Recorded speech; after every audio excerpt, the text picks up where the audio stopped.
Right, well, I'd like to introduce the second speaker, that's myself.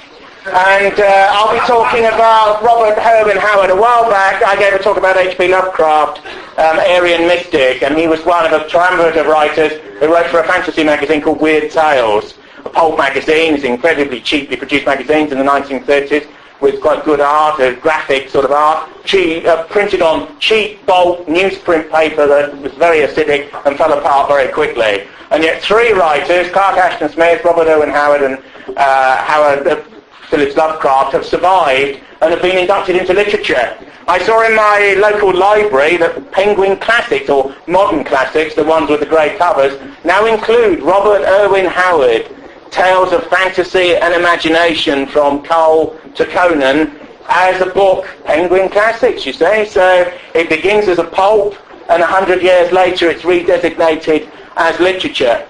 Howard is a very interesting figure. He only lived 30 years. He was born in 1906 and shot himself with a revolver in the head in his car outside his home when he was 30 years of age.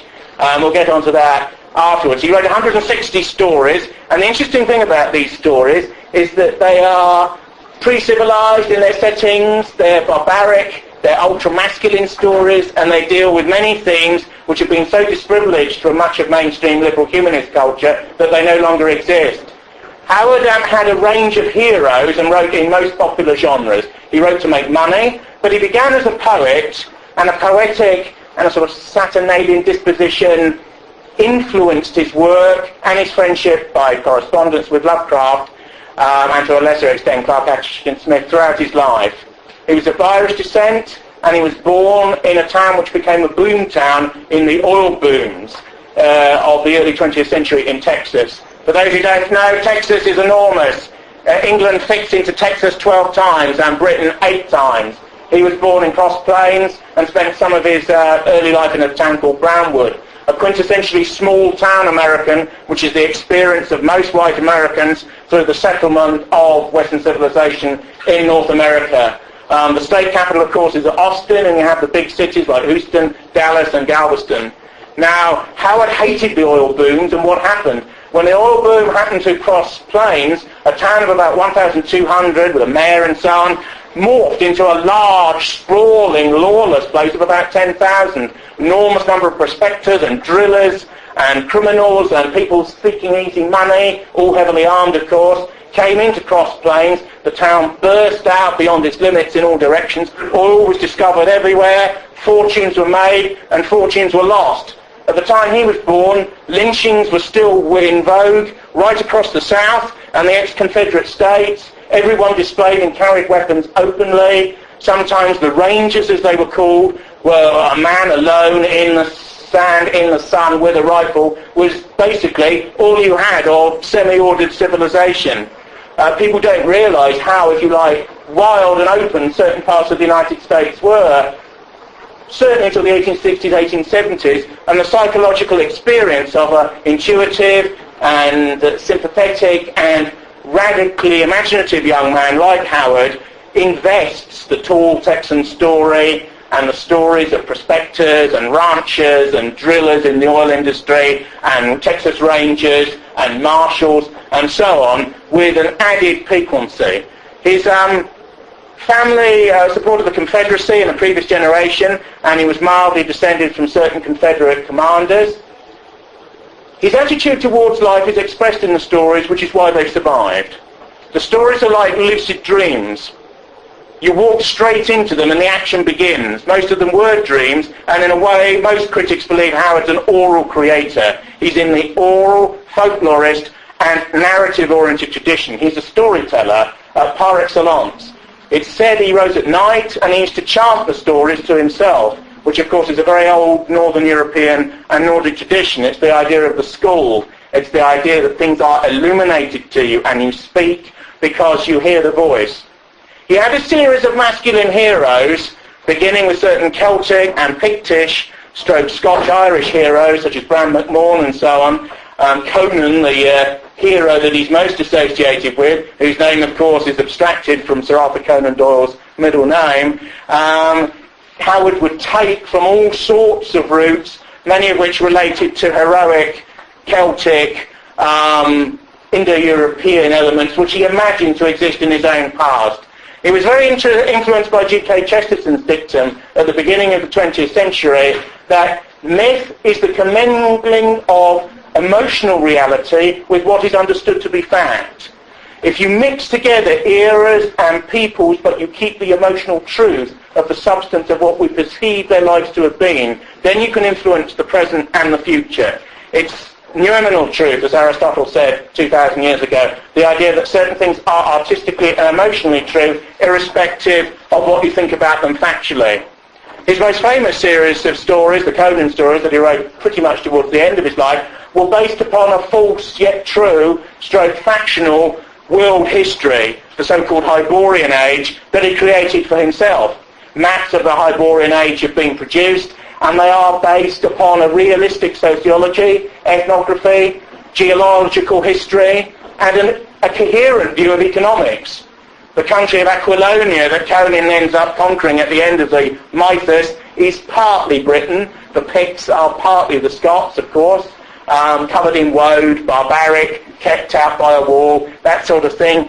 War is the dynamic of all of Howard's fiction, and his attitude towards life was conflict-oriented. His stories are described as ultra-masculine and non-feminist stories. Unkind critics say that they're Barbara Cartland for men, where all women are beautiful, all men are heroic, where magic works instead of science, and where force decides all social problems. And there is a degree to which the genre which he has founded, called Sword and Sorcery, of which one supposes J.R.R. Tolkien, an Oxford professor, is the senior representative in the 20th century, is an example of the literary and the heroic in contemporary letters. It's interesting to notice that the early great texts of the Western civilization, Homer, Beowulf, are deeply heroic, and yet over time the heroic imprimatur within our language and within our sensibility dips. It's said that boys aren't interested in reading at school, and that 80 to 90% of those who do English literature courses in further educational colleges and universities, the tertiary sector, are women. It's said that men don't privilege literature, and it's also said in the West that boys get bullied if they're regarded, as Howard was when he was younger, as sissies because they read too much, and this sort of thing. I think one of the problems is that literature that appeals to men is often not the concern of the people who run these sorts of educational establishments. If the sort of people that influenced Howard, people like Noyes, people like Robert W. Service, people like Byron, people like Kipling, people like the heroic imperialist literature of William Henry, who was the basis for Long John Silver in Treasure Island and was a close friend of Robert Louis Stevenson, a man who could go from bonhominy to murderous rage with the click of your fingers, as Silver does in Treasure Island, of course, because he moves from extreme malevolence to a sort of Cockney paternalism in the same breath. Now, if this literature was normative much further down the social and the educational scale, one would imagine that boys and youngish men would be much more interested in literature as a whole. Howard essentially sold stories from about the age of 20, certainly 19. He started writing when he was 9. And the interesting thing about him is that his stories are not really derivative. There are connections to enormous writers that were prominent at the time, principally Jack London, but Howard emerged fully formed and had his own voice from the very beginning. London's a very interesting figure, because London's often been associated, truthfully and yet falsely, with the extreme left. Trotsky, of course, wrote an introduction to his famous dystopia of American life called The Iron Heel. And yet, London, as George Orwell intimated in one of his essays, was proto-fascistic and was in many ways a left nationalist, or even a national Bolshevik, or somebody who would be now described as a third positionist. London's positions were those of socialism from the outside, but also a form of socialism, with and without quotation marks, that was right-wing rather than left-wing, and was both national and racial. The interesting thing about London's discourse is the radicalism of the racialism and the almost completely disavowed anti-Semitism, which was a part of that. literature 100 years ago could be written with a degree of freedom in relation to ethnic, racial and socio-biological matters, which is now unthinkable. It's not just that political correctness polices the grammar of what people think and write. It's to many people who receive a higher liberal education, and obviously the bulk of writers of the present and the future will be such people, even to have such thoughts are regarded as quote-unquote unthinkable. It's interesting to notice that if you go to Wikipedia and scale down the sort of long and quite interesting biographical information about Howard, who's considered to be a major figure because, you know, there's 40 million hits on the internet about him and that sort of thing, and he's one of these people who wrote earlier in the 20th century that the masses are actually interested in. Yet the interesting thing is that you scroll down to the middle of the Wikipedia section and it says racism, problematical attitude towards race in the fiction of Robert E. Howard. And there's another section underneath that, sexism and feminism. So any writer basically before about 1950, and most mainstream cinema, which of course has often revolved around romance and the heroic as its two pillars, if you like, a lot of Western cinema before 1960, even quite a lot of Hollywood product, is relatively healthy. It's only when you really get to, say, the extraordinary self-hatred exemplified by culturally Marxist works like Soldier Blue, say, in the early 1970s, which is a sort of novel, which is a film largely about the Vietnam War, in which the whites are the villains, Caucasians are sadists, the Indians are the heroic victims of our pitiless racial sadism, and this sort of thing. The complete reversal of the cowboy and Indian metaphysic that had survived in the Western from the earliest Westerns that were done as silent films in the 1920s. The spirit of Howard is much closer to the figure of a very early giant of Hollywood cinema who was called D.W. Griffiths, and who was a Texan like himself, and who made in 1915 the two-part Birth of a Nation. Birth of a Nation, which you can get available everywhere on video, and which is a film which appears to be superficially humorous now because it's so transgressive. Can you imagine a film where the Klan is the hero and the Confederacy is regarded as a morally benign, neutral to goodish to morally benign force, and where the carpetbagger politicians with their descendants in the White House now are the villains, so-called because they arrived for the period of Northern imposed Reconstruction after the defeat of the aristocratic slave-owning white South, with their carpetbags, with what they own in to take over, because they're this mixed-race, sort of slightly ideologically Caribbean-type caste, rather similar to the colours in South Africa, but in a different context, who take over until they're destabilised by the Klan, because certain southern industrialists set up the Klan as a secretive society. Initially it was a trick-or-treat society, which was a humorous sort of sideline of white life. It became a serious paramilitary organisation, what would be described now as a terrorist organisation, which destabilised Reconstruction, took over many districts in states like Mississippi and Louisiana, made them so ungovernable that future generations, within a generation, the northern leadership ceded power to the white South again, inside the South, within the unionist context, of course. The deal was that blacks were kept out of political power, as they were for basically a century, and that the whites ruled their own areas and the southern states within the conceptual union. And that was broadly accepted. I remember films in the 1950s with Rock Hudson. Do you remember Rock Hudson? He was an effeminate homosexual who actually died of AIDS, but used to play these hulking great heterosexual parts. But there's a famous film of him in the mid-1950s as the benign Confederate. And would you believe it, the morally good slave owner. There's amazing scenes where the slaves sing lullabies for him to go off to war. This is to fight for the South. And he pats them on the head. And he has a paternally righteous and sort of Christian attitude towards them, essentially, because between post-Reconstruction and the 1950s, the ideology within America was to integrate the white South back into the society. If you read Richard Nixon's autobiography, which he wrote after his political fall, he said that when he was a student, one of the most important debates within white politics, because virtually then no other groups decided for the country within the Federation, was the reintroduction of the white South into mainstream discourse. Now, Howard was a radical Southerner who particularly admired the Texan spirit, the spirit of the tall story, the spirit of an oral literature which is handed down and which is largely concerned with masculine struggles. Money, although he needed it to support his mother who was dying of cancer throughout his life, was a little consequence to Howard, although by the time the Great Depression hit in 29, 30, 31, Howard earned more than any other man in Cross Plains, including the bank manager.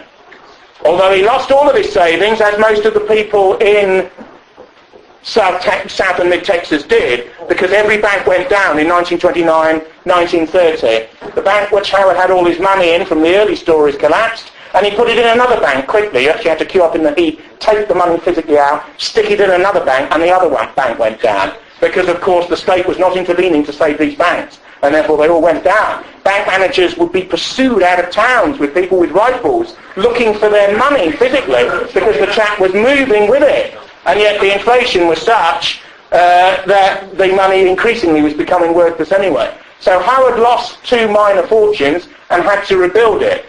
Certainly the monetary stress that he and his family suffered from, he was very close, perhaps unnaturally close psychologically to his mother, and estranged from his father, who was a town physician, contributed to some of the factors which led to his suicide in 1936 at the age of 30.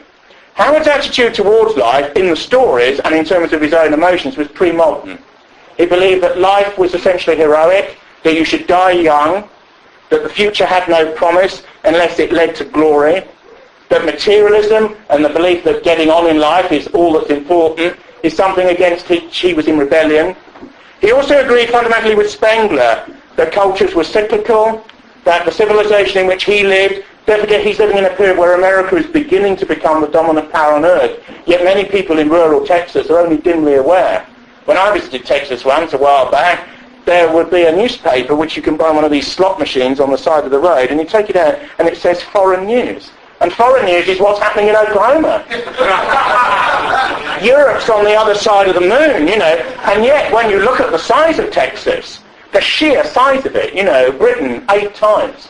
You know, to drive from the tip of Cornwall to the top of Scotland, and you've only gone a tiny distance within Texas. When you begin to realise these distances and how they play on the mind, what's going on in Canada, what's going on in Oklahoma, is somewhere else, isn't it, very radically. So many of these attitudes, which appear narrow and fundamentalist in various respects, cultural, psychological, political, religious, appear more logical and more in the zone when you're there in the extraordinary heat. One of the things Europeans notice about parts of Texas is the heat is so intense at times it's almost unbearable. Heat comes off the ground and hits you like a force. You know, you wear these sorts of hats to stop the back of your neck being covered in skin cancer. Many of their habits, which appear absurd, are not so when you're there. Now, Howard's early stories dealt with the Celtic twilight, probably influenced by Lord Dunsany and Arthur Machen, the Anglo-Welsh horror and Gothic writer. He was a member of the Golden Dawn in Britain with W.B. Yeats, Crowley and various other people, Algernon Blackwood of course, who contributed a lot to the English ghost story tradition, English Gothic fiction. You might call it higher horror writing, literary horror, that Lovecraft and Poe exemplify in the American tradition, largely in their cases a pure American offshoot of English literature, often written in a slightly archaic English way, because many of the old deeply Protestant 1600, 1700 ways of using language are current in the United States well into the late 19th and early 20th century. This slightly aimless, unfocused American English, this bureaucratic speech of contemporary America, not redolent of their great artist, it has to be said, but the sort of speech that America uses when it speaks to the rest of the world on CNN. That didn't exist then, because the book that all Americans learned was the 1611 version of the Bible. And the Protestant fundamentalism, which is a part of the United States psyche, is extraordinarily important, in my view, in any cultural understanding of the white inheritance inside the United States. We had at the last meeting, or the meeting before last, a speaker from Croatia called Tomasz Gravsunik, who wrote a book which I edited a long time ago, actually, called Homo Americanus, American Man in Contemporary Postmodernity. And one of the very important points about that book is his recognition, as a European ex-Catholic in his case, of the Protestant fundamentalist nature of the United States. I think this is a crucial point to understand the United States. The influence of contemporary Jewry in the United States is due to the fact that it's a Protestant fundamentalist country, and many, many Americans really believe in their deep and even subconscious mind that the viewpoint that they are a self-chosen elect to rule by right and by divine imprecation is so deep in their consciousness. The idea, as Pentecostalists sing, that we are Zion, goes so far down that the difference between their identity and their group specificity and their militant patriotism and that of a small country in the Middle East and people who didn't begin to emigrate en masse into the United States until the latter stages of the 19th century and only really began to have major socio-economic impact, particularly culturally, in the first quarter to a third of the 20th century, makes these things, to my mind, easier to understand. Now, Protestant fundamentalism doesn't seem to have scratched Howard very much, and yet one of his heroes is a Puritan called Solomon Kane. And Solomon Kane, who comes between Bram McMahon, Cole and Conan, is in some ways his first major hero. Solomon Kane is very, very interesting because he's one of these Protestant extremists of the 1620s, well, he's set before, but that's when movement comes to power in the Cromwellian interregnum in England, and yet stretches way back into the previous century, and yet in a strange way he's an outsider even in that movement. Kane dresses all in black with a little white sort of bib around his neck. He's extraordinarily heavily armed, as most of the Puritans were, had a sword on either side, had pistols in the belts, had knife in the boot, because you were fighting for the Lord, you see. I am the flail of the Lord. They had these endless quotes, largely from the Old Testament, but to a degree from elements of the New, which they would roll out on occasions when they had to justify what they were about to do, and that their instincts wanted to do in a way that nothing could restrain them. There's a famous moment in Northern Ireland when James Callaghan was Northern Irish Secretary under Wilson in the late 1960s, slightly sympathetic to social democratic Catholic nationalism in Northern Ireland, as part of the Labour movement was then, but in a very moderate way. And he said in a concerned and perplexed way to Paisley, the Reverend Ian Paisley, who softened a bit as he's got older and in turn wanted to be Prime Minister of Northern Ireland before he died, he said to Paisley, "But we're all the children of God, Reverend." And Paisley said, "No! No!" He said, "We are the children of wrath." And that is the attitude of those Puritan extremists, loyal to the Old Testament in many ways. Men of a sort of almost implacable fury. Elements of their dictatorship under Cromwell, of course, were increasingly maniacal. The banning of Shakespeare, our greatest writer. When an English national revolutionary movement bans the country's greatest ever writer, you do begin to think there's something slightly wrong, don't you? Similarly, the flogging of actors under the New Model Army in Newcastle for performing Shakespeare. These were the latter stages. These were the Buddhas of Bamyan moments, weren't they, really, of these English revolutionaries of the 1640s. That's what was really going on. Now, the sort of Puritanism that Howard puts into this character is different, because Howard's a character, Solomon Kane's a loner, a man who always fights for his own cause, but when he hears those almost voluptuous pagan stirrings in the background, it's always Christianized, and it's always put in a Protestant context. Cromwell once had a phrase, "I disembowel you for Christ's love." And that's what he said at the Putney debates.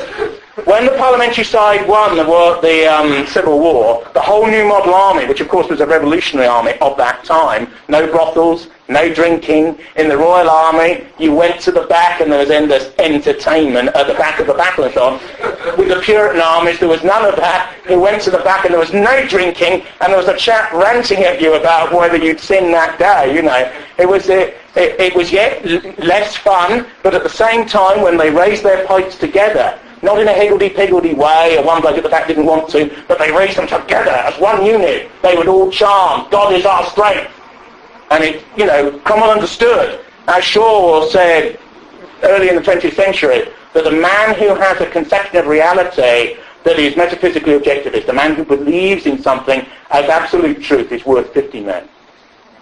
And that's the type of revolutionary ideology that these people then had. But at the Putney debates, there was a debate about how the country should go, and Ireton and the other supreme commanders were there under Cromwell. They'd committed regicide, of course, they'd killed the king, so the future of the country was theirs. There was another tendency known as the Levellers, who in some ways, of course, were retrospectively the first socialists, so called because they wanted to level down distinctions. There was an even more radical movement called the Diggers that came along later. But Cromwell told Ireton, either we hang them or they will hang us. And that's the Levellers. And at the end of the Putney debates, the army moves aside, the Cromwellian regime has been established, and the Levellers are hanging on the trees. So Cromwell had got his way.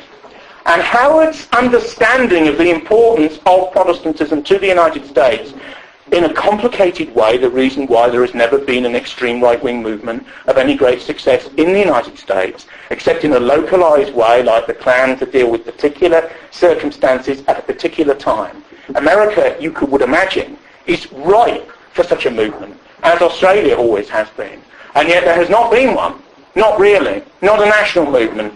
There were figures in the 1930s, there was the Silver Shirt movement, there was Father Coughlin's radio broadcasts, which had all sorts of interesting ramifications in American life. There's a Catholic priest giving the radical right to essentially a Protestant nation, which of course set up a cultural tension and contradiction in and of itself. There are also interesting liberal counterparts to this. Most people remember Orson Welles' treatment of H.G. Wells's The War of the Worlds, where the Martians invade New York, and they only admit it's a fiction retrospectively, and tens of thousands of ninnies leave New York because they think the Martians are landing. Gee, they're up the road, you know, and they get their pickup truck and they go. And then they broadcast later that it's all a stunt and it was an artistic show and people shouldn't take it literally. Wells deliberately did that to discredit Coughlin. He said afterwards, we did it because too many people believed everything that fascist priest was telling them on the radio. So we proved them, don't believe what you hear comes out of the radio.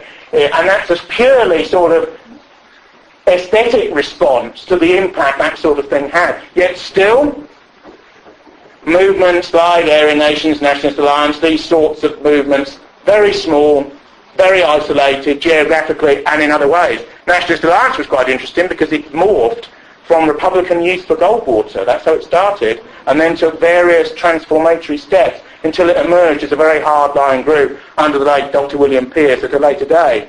And this culture of extreme Protestantism, which contains elements which are to the right of almost anything you've ever seen, mentally, psychologically, conceptually, seems partly because of its extreme individualism to be incapable of generating radical right mass movements. Most Americans adopt a deliberately materialist, liberal humanist and individualist way of looking at life. They divide into two basic political parties that have switched over during the course of the last 2 centuries. Don't forget, in the 19th century, the Republican Party was the party of the nominal left.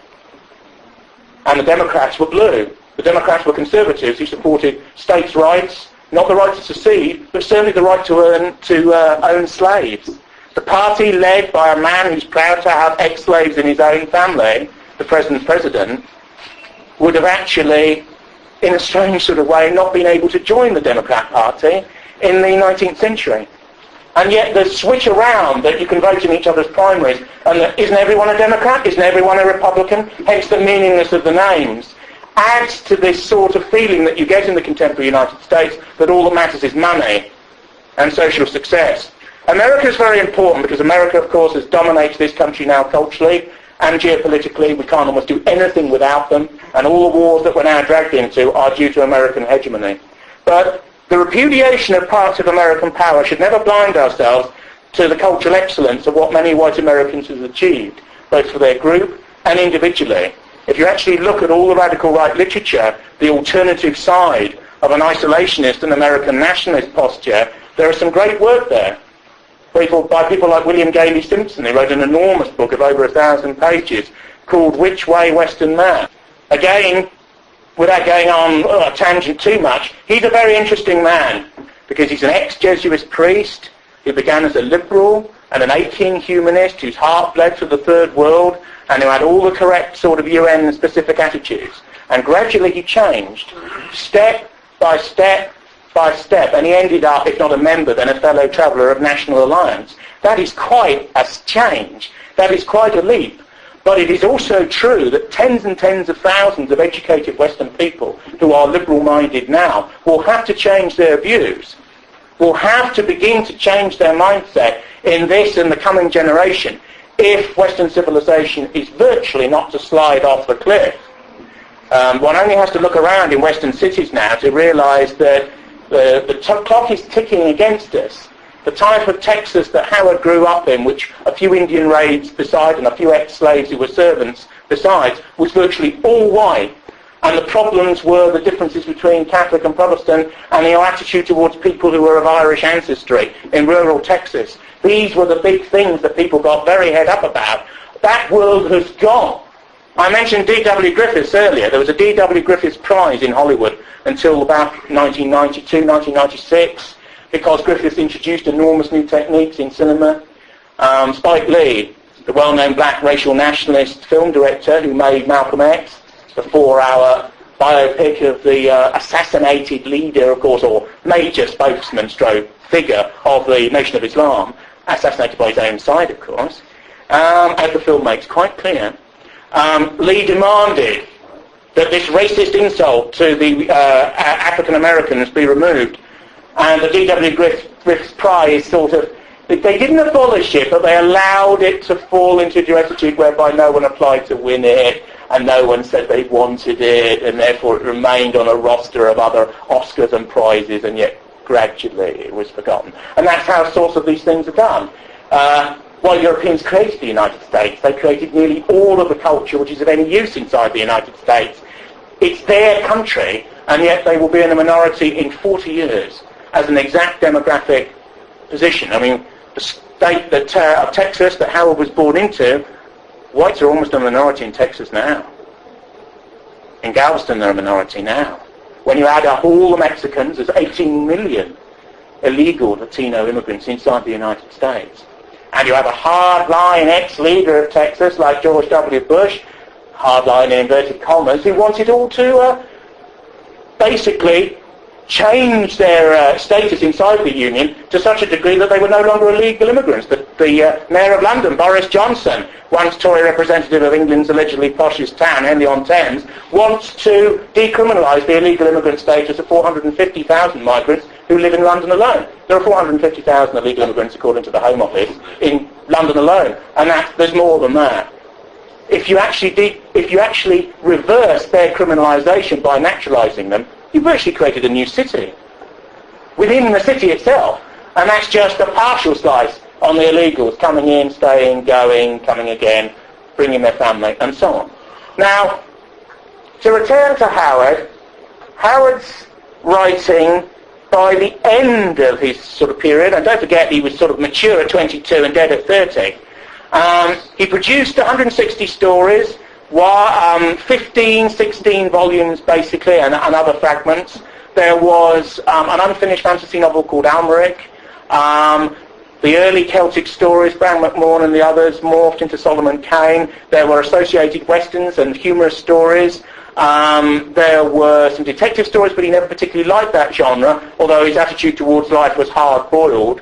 There were also some Crusader stories as well, and sort of slightly mythological stories about a sort of white man in the East called Gordon, presumably named after the Gordon of Crusoe cartoon, but actually an American. And these are the El Borak stories set in Afghanistan, where he goes native and fights along sort of intertribal and group-based and clan lines in that context. Howard's attitude towards politics is quite complicated and not entirely logical and primarily emotional. He supported the New Deal because he believed the American economy had collapsed and something needed to be done. He argued strongly with H.P. Lovecraft, who was more of a quote-unquote reactionary in these respects, a classical liberal, didn't like the Roosevelt and the people around him, didn't like intervention in the market in that sort of Protestant American way. You fail commercially, you suffer punishment, because God has chosen that punishment for you. Destiny involves sacrifice. The irony is that the banks have been saved in the United States by Bush, costing trillions of dollars, but the metaphysic which founded the country would have allowed all of those banks to fail. All of those banks to fail and all those bankers to hang themselves and throw themselves off buildings. That happened in 1929. And then you rebuild quickly because the pure American sort of Randian view is that capitalism is an insatiable animal and vortex of energy, and if people go to pot, if people lose everything they have, if a trader, an insurance agent I vaguely knew years ago at Lloyd's, lost all his money in the name scandal and goes there on a Sunday and unlocks the door and goes down to the toilets and sits there and drinks Domestos and kills himself and is found by the cleaners, and Africans probably, on Monday morning. And his senior partner in Lloyd's said, well, that's capitalism for you. And that's it. What goes up goes down. This was the view that founded the United States. And yet, the irony is, why have these Western politicians intervened? Why have they saved these structures? Few collateral damage moments, Lehman Brothers, they've charged Goldman Sachs with fraud. Well, that's a bit late, isn't it, really? And yet, why have they intervened? They've intervened because of the voting danger. The fact that there are radical parties on the fringe of all Western societies, everyone knows who they are, that people could vote for in a major moment of fiscal stroke, physical stroke, moral stroke, emotional distress. And the whole Western clerisy that's bought into the contemporary liberal package knows that. Many of these parties are actually quite moderate in relation to the traditions they come out of, but they terrify the present establishment that often sees the more populist ones as just the start of something worse that's coming behind, you see. And there's also a certain guilt there as well, because these people are well aware of what's happened to Western societies because they've been running them for 70 years. This idea it's all an accident, they didn't really mean it, and the turning of Western societies into a sort of version of Brasilia, en masse, with a tiny little elite at the top that's creaming most of the goodies off for themselves. I'm not an egalitarian in any sense, but it's interesting to note that this country is slightly more unequal now than it was in 1910, in terms of that 90% of all equity and all capital and all wealth is owned by the top 10% and the top 2% of that 10%. And yet the society has changed out of all recognition, 1910 to 2010. Most Western people born in the first part of the 20th century would not believe the transformation of the West, just in a lifetime, basically after they died. And it occurred because of the extraordinary wars, largely amongst ourselves, that we fought in the 20th century, that also gave outsider ideologies like communism their chance to vulture-like to pick over the defeat and the carrion corpses of what was left. The heroic attitude towards man and society that Howard's work depicts exists virtually nowhere except as play and pleasure and computer games for boys and adolescents in comic books and so on. The areas of life where that sort of ethos remains, the armed forces, the Army, Navy and Air Force of most contemporary Western societies, particularly their specialist or elite forces, in Britain the Special Air Service, the naval equivalent, the Special Boat Service, and all of those novels, these Andernach sort of novels about the heroic and this sort of thing, which are lapped up by a largely male audience. Other than that, there is not really the imprimatur of the heroic in Western life. The extraordinary demilitarization of Western life. Hardly ever see a policeman. Hardly ever see soldiers. When do you ever see British forces? And that's because they're always outside the country as globalist mercenaries fighting American and Zionist wars all over the world. They're never seen here. And many of their commanders don't want them here either, because they regard parts of British life as so irretrievably decadent that they actually want to keep their troops away from much of what's happened in relation to the society. There are towns in Berkshire where a lot of the military stay, like Arborfield and these sorts of towns, where it's quite clear there's a sort of military zone and there's a civilian zone. What British English towns are like on Friday, Saturday night. No police. They're all in their vans, they're all in the station, they're at home, they're filling in forms. A lot of our older people are, let's face it, frightened to go into town and city centres on Thursday, Friday, Saturday, certainly after 6. And why is this happening? It's partly happening because the concept that Howard's fiction deals with, masculinity, has been completely disprivileged, completely demonised and rerouted in contemporary liberal life. Hostility to masculinity, certainly as defined, say, before 1950, is very considerable and has had a very corrosive effect ideologically, aesthetically. Men can have their own pleasures in various zones, which are sort of sneered at and disprivileged. But the centrality of the heroic as a myth for life has largely gone. The way to explicate somebody like Howard, as I did with Lovecraft before, is maybe concentrate on one of their stories. With H.P. Lovecraft, I think I chose The Dunwich Horror.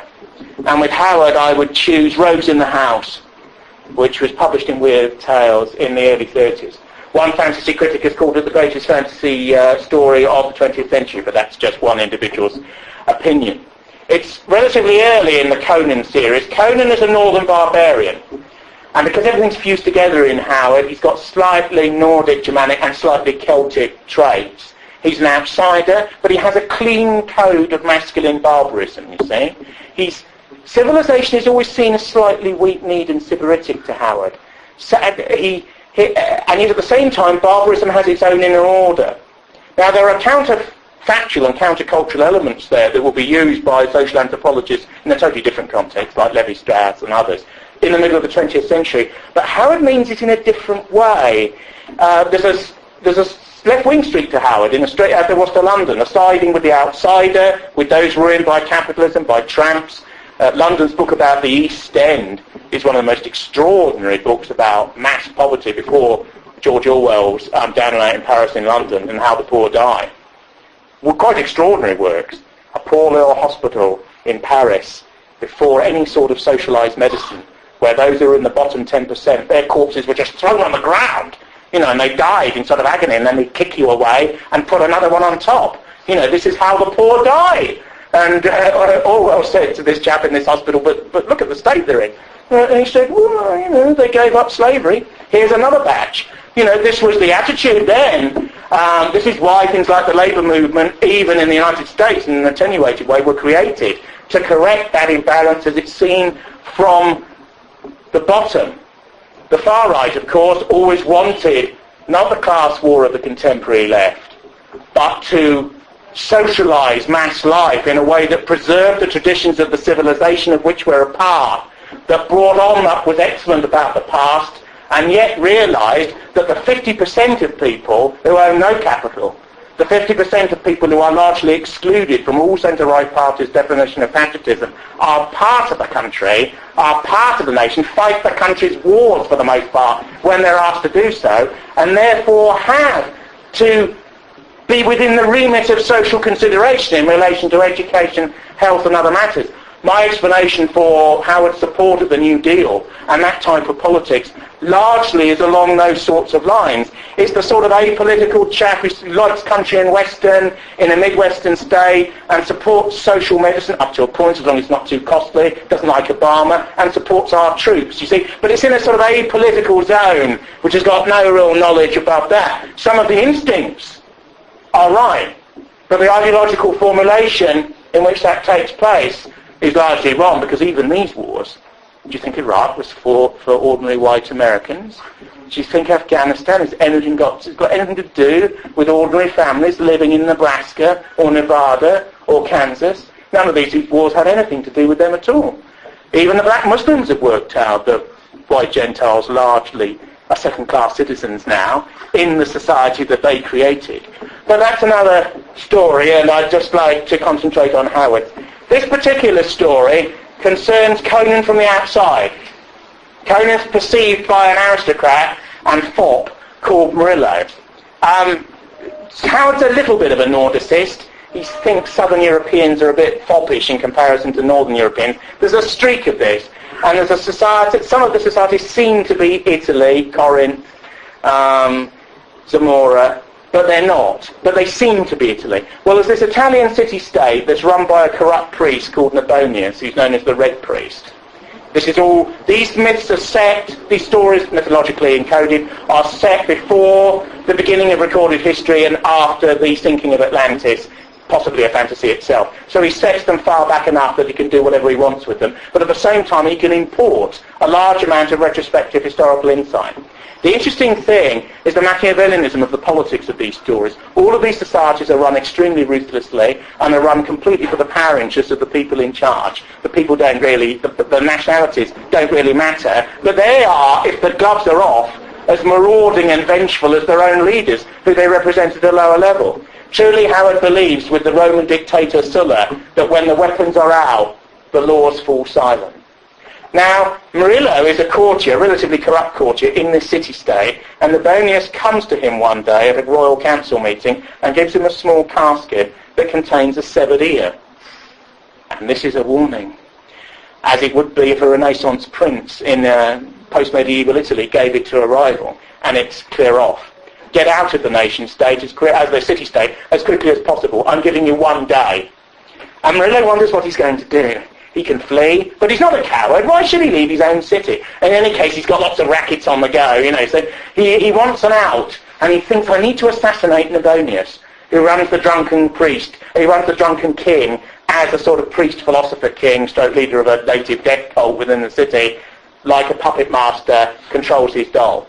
So he needs a vassal, and he finds it in the prisons of the city, where a young heathen northern barbarian has been captured and led there in chains after various escapades and thefts. And this is a young man of 19 called Conan, who's twice the size of a normal man. All Howard's heroes are all physically enormous, and all incredibly violent, although they all have an honour code of their own, which is very interesting, particularly towards the end of the story. What you might call an innate code of masculine morality and honour, which is part and parcel of natural law. The socially Darwinian view that was spread throughout mass culture, particularly these types of fictions in the late 19th and early 20th century, is not entirely true. As all prisons and all armies testify, there's a code of honour and morality, even in very extreme male behaviour. Rapists are always amongst the most disprivileged in any prison. Men who attack and feed on women, for example, in very all-male and male-concentric cultural spaces are always disprivileged, always disliked. And that's because of innate feelings about how, in a very traditionalist way, what will be called partly a sexist way now, men should treat women. And these things predate all modern ideas and are partly innate. And in some ways, because Howard is such an instinctualist, he brings these sorts of forces to the fore. Now, Nabonius wants Murillo to leave the city. Murillo hires Conan to murder Nabonius. Conan is in his cell sucking some beef off a bone and decides that Nabonius is an upper-class priest, so why not murder him for money? He's an adventurer. So he decides to go with Murillo on this plot. As always with Howard, a synopsis never does justice to the sort of the lucid dreaming of the story itself. Howard always said that he was there and that Conan was next to him like an old soldier dictating his stories, some of which will be tall stories as well. Now, he then hears, Murillo, that Conan has been captured because the guard that he bribed to get him out of the prison has been arrested on another offence. Conan's actually escaped in another way and joins Murillo later. Murillo, desperate, a Borgia without any sort of a family fortune, decides to murder Nabonius himself. So he creeps up to his fortified estate, which is on the edge of town, described in this Gothic way. It's dark, it's sepulchral, it's moonlit. There's an enormous dog that roams the grounds. Remember Conan Doyle's stories? There's always this enormous mastiff that the villain has that roams the grounds to bring people down, and that Watson shoots on Holmes' behalf usually, at the end. And there's remember the Hound of the Basket of Wolves, which is extraordinarily amusing, because the hound is covered with phosphorus to make it glow in the dark. So when it races after some poor chap who's looking back terrified on the sort of West Country moor, and yet phosphorus is so poisonous and it's dead. But these stories are metaphorical, they're extreme exercises in the imagination. They're not concerned with these pettifogging details of which critics make too much. Now Murillo creeps into the garden, and horror of horrors, what does he find? He finds the dead body of the dog. And it looks as though it's been savagely mauled in a way by something he doesn't understand, by some weird thing, or ape, or monster. He then proceeds into the house and finds much of it wrecked. Nabonius is nowhere to be seen, and one of his servants, Joker, has been murdered. Suddenly, he gets into the inner chamber of Nabonius' villa, which is modelled on a Renaissance palace, essentially.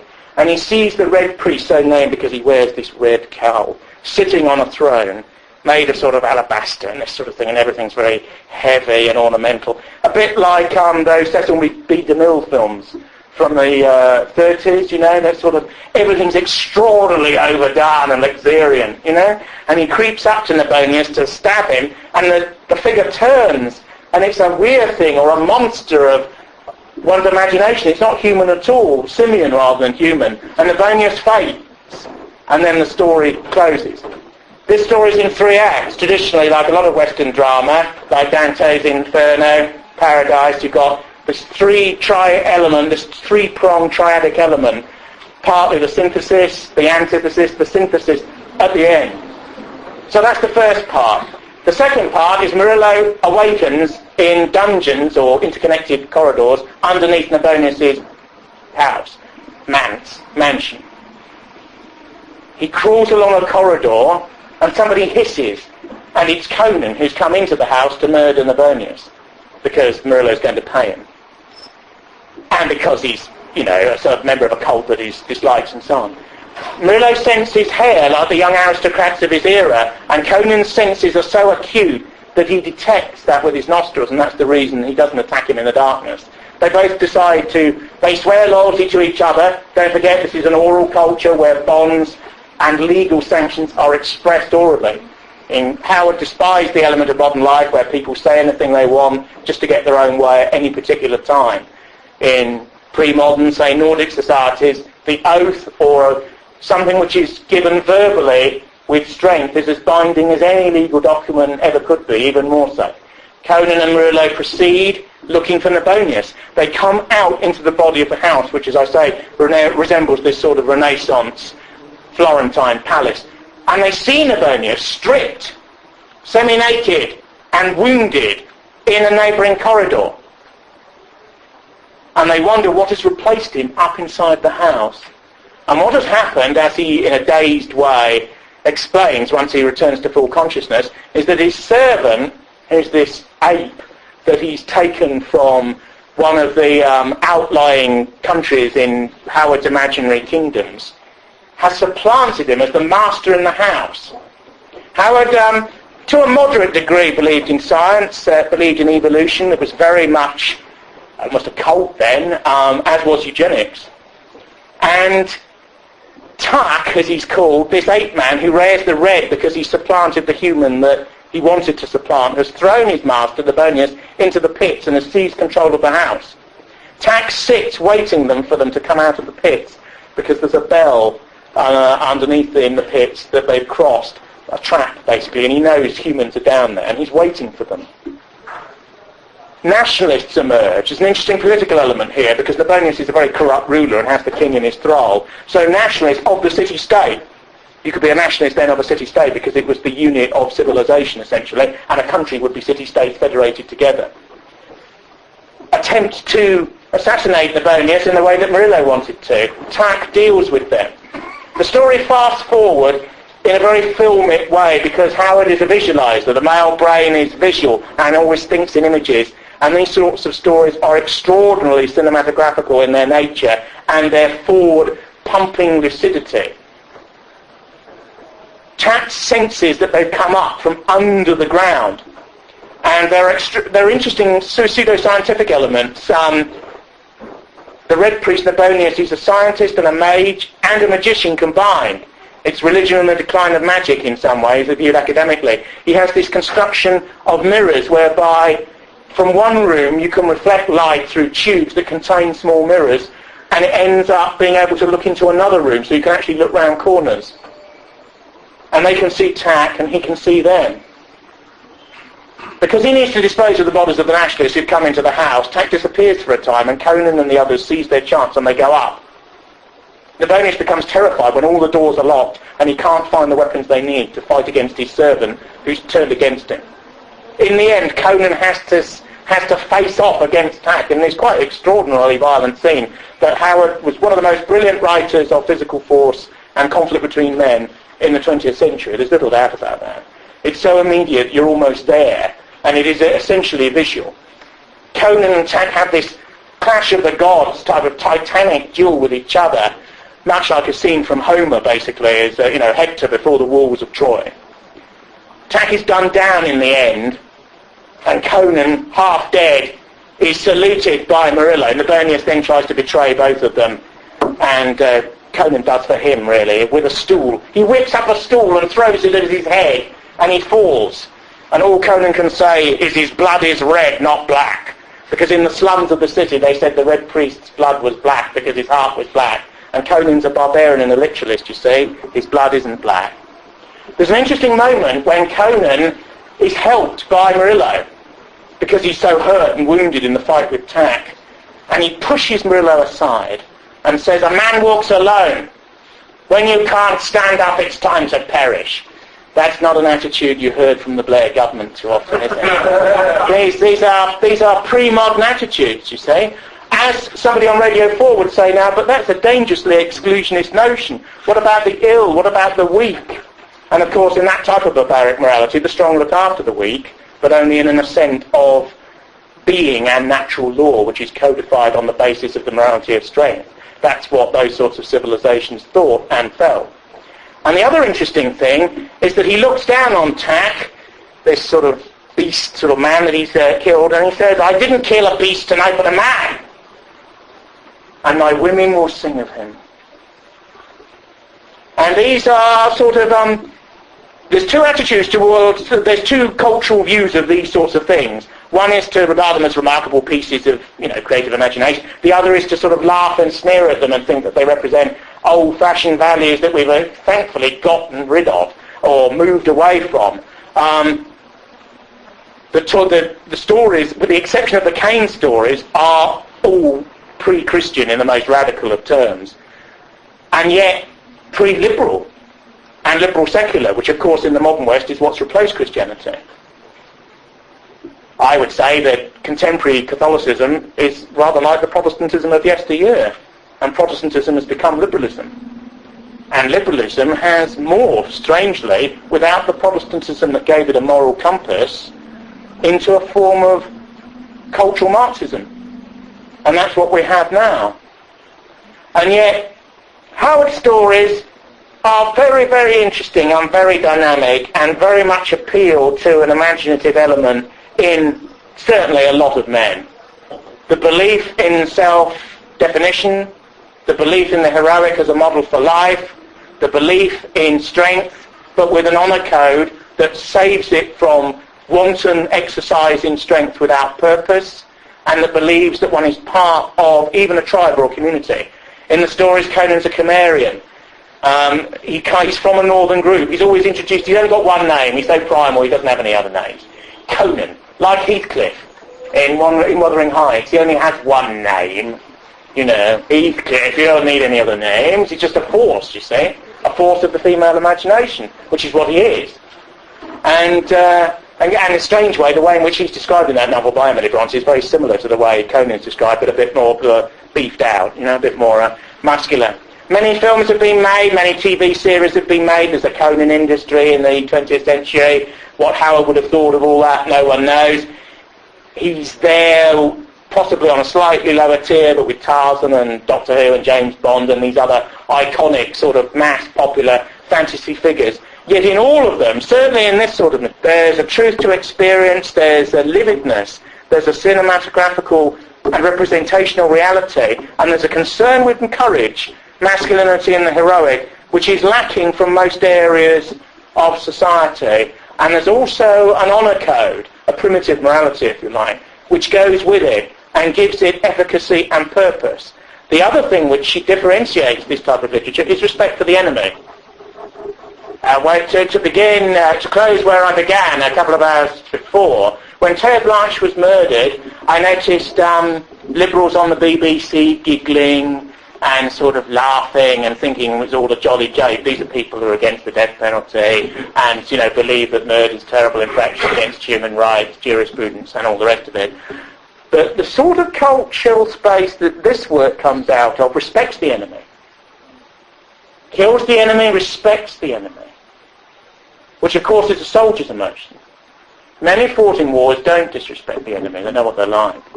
British soldiers who fought in the Falklands, American soldiers who fought against Islamist militants. And even some of the militants themselves, when they fought against Western warriors, understand the code of the soldier and the code of the warrior on the other side. That many of these men are spiritually, fundamentally similar men in a way, born in other groups. Men will always fight with each other, and they're biologically prone to do so. How, in a way, an era of mass weapons of destructive warfare, some existing and others not, that is to be worked through, is part of the destiny of the relationship between groups and states. But the hard wiring that makes men competitive and egotistical and conflict-oriented is ineradicable and irreducible. And modern liberal societies, which are based upon the idea of inclusionist love without thought of conflict, are sentimental to the point that they will fall apart, bedeviled by their endless contradictions. And I personally think that if you inculcate yourself with a bit of irony and estrangement from some of the elements of the culture of the heroic that certainly subsisted as mainstream cultural fare in our society before 1950, you have a different attitude towards what spews out of the telly every evening. And you have a different attitude towards the sort of culture that you're living in. And you have a different attitude towards great figures in your own group and even in others. And you have a different attitude towards yourself and the future. I give you Robert Irwin Howard, 1930 to 1936, a man who walked alone but spoke for an element, not just of America, but what it is to be white, male, Western, and free. Thank you very much.